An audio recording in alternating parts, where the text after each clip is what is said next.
ಯಾಕೆಂದರೆ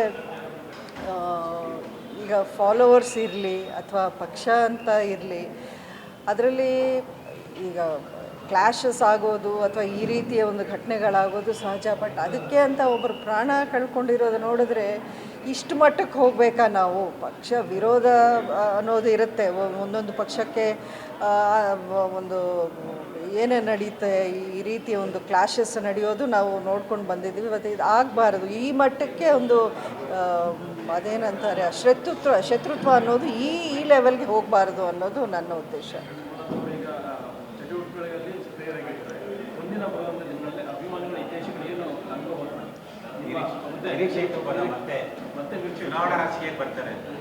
ಇಲ್ಲ, ನೋಡು ಅದಕ್ಕೆ ತಾನೇ ಇವತ್ತು ಡಿಸ್ಕಷನ್ ಫಸ್ಟು ಮೀಟಿಂಗೇ ನಡೆದಿದ್ದು ಇವತ್ತು. ಈ ಒಂದು ನಿಟ್ಟಿನಲ್ಲಿ ಖಂಡಿತ ಮುಂದಿನ ದಿನಗಳಲ್ಲಿ ಪಾರ್ಟಿ ಜೊತೆಲಿ ಚರ್ಚೆ ಮಾಡಿ ಇನ್ನು ಹೈಕಮಾಂಡ್ ಜೊತೆಲೂ ಮಾತನಾಡೋ ಒಂದು ಅವಕಾಶ ಇದೆ.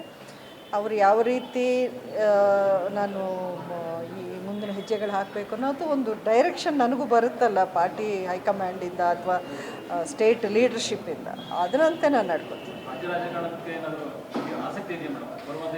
ಅಲ್ಲ, ನಾನು ಪರ್ಟಿಕ್ಯುಲರ್ಲಿ ಬರೀ ಚುನಾವಣಾ ರಾಜಕಾರಣ ಅನ್ನೋದು ನಾನು ಮಾತಾಡೋಕ್ಕೆ ಇಷ್ಟಪಡಲ್ಲ. ಬಟ್ ಖಂಡಿತ ರಾಜಕಾರಣಕ್ಕೆ ನನ್ನ ವಿರೋಧ ಅಂತೂ ಏನಿಲ್ಲ. ಸಮಯ ಸಂದರ್ಭ ಎಲ್ಲ ಕೂಡ ಬರಬೇಕು, ಅದಕ್ಕೆ ಒಂದು ಅದೇನಂತಾರೆ ಸರ್ಕಮ್ಸ್ಟೆನ್ಸಸ್ ಎಲ್ಲ ಸರಿಯಾಗಿರಬೇಕು ನನಗೆ, ಅಷ್ಟೇ.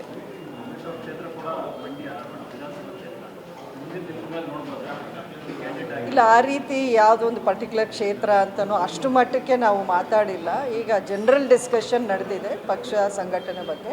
ಮುಂದಿನ ದಿನಗಳಲ್ಲಿ ಇನ್ನು ಹಲವಾರು ಮೀಟಿಂಗ್ಸ್ ಮಾಡಬೇಕು, ಮಂಡ್ಯದಲ್ಲೇ ಮಾಡಬೇಕು ಅನ್ನುವಂಥ ನಿರ್ಧಾರನೂ ಆಗಿದೆ. ಸೊ ಖಂಡಿತ ಫಸ್ಟು ಗ್ರಾಸ್ ರೂಟಿಂದ ಪಕ್ಷವನ್ನು ಯಾವ ರೀತಿ ಬಿಲ್ಡ್ ಮಾಡಬೇಕು ಅನ್ನೋದ್ರ ಬಗ್ಗೆ ನಾವೆಲ್ಲರೂ ಒಂದು ಕಾಳಜಿ ತಗೊಂಡು ಮಾಡ್ತೀವಿ.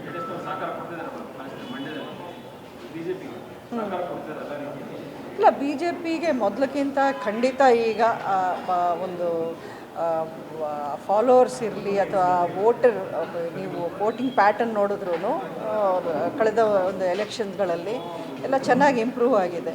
ಮುಂದಿನ ದಿನಗಳಲ್ಲಿ ಪಕ್ಷ ನಾವು ಸಂಘಟನೆ ಮಾಡಿ ಅದನ್ನು ಯಾವ ರೀತಿ ಬೆಳೆಸ್ಕೊಂಡು ಹೋಗಬೇಕು ಅದರ ಮೇಲೆ ಡಿಪೆಂಡ್ ಆಗುತ್ತೆ.